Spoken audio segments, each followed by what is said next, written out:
করছি। কবিতার নাম আফ্রিকা। বিশ্বকবি রবীন্দ্রনাথ ঠাকুরের লেখা আফ্রিকা। উদ্ভ্রান্ত সে আদিম যুগে স্রষ্টা যখন নিজের প্রতি অসন্তোষে নতুন সৃষ্টিকে বারবার করছিল বিধ্বস্ত, তার সে অধৈর্য ঘন ঘন মাথা নাড়ার দিনে রুদ্ধ সমুদ্রের বাহু প্রাচী ধরিত্রীর বুকের থেকে ছিনিয়ে নিয়ে গেল তোমাকে।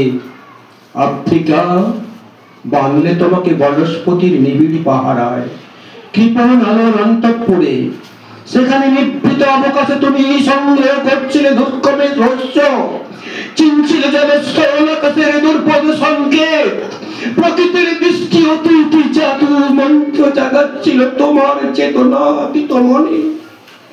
বিদ্রুপ করছিলে ভীষণকে বিরূপের ছদ্মবেশে, শঙ্কাকে চাচ্ছিলে হার মানাতে, আপনাকে উগ্র করে বিভীষিকার প্রচন্ড মহিমায় তাণ্ডবের দুন্দুভি নিনাদে।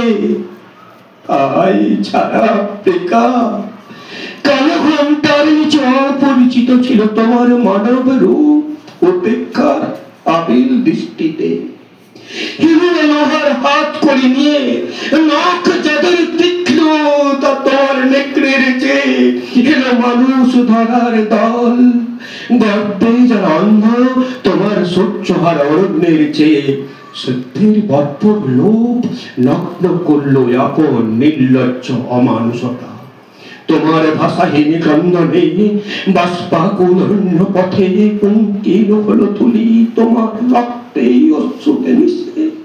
দস্যু পায়ের কাঁটা মারা জুতোর তলায় বিভৎস কাদার পিণ্ড চির চিহ্ন দিয়ে গেল তোমার অপমানিত ইতিহাসে।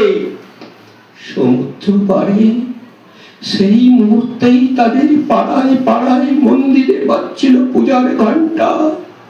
সকালে সন্ধ্যায় দয়াময় দেবতার নামে শিশুরা খেলছিল মায়ের কোলে, কবির সঙ্গীতে বেজে উঠেছিল সুন্দরের আরাধনা। আজ যখন পশ্চিম দিগন্তে প্রদোষকাল ঝঞ্ঝা বাতাসে রুদ্রশ্বাস, যখন গুপ্ত গহ্বর থেকে পশুরা বেরিয়ে এলো, অশুভ ধ্বনিতে ঘোষণা করল দিনের অন্তিম কাল।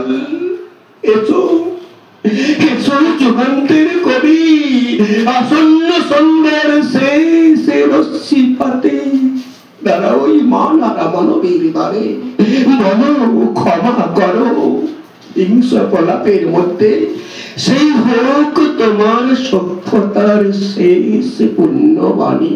নমস্কার।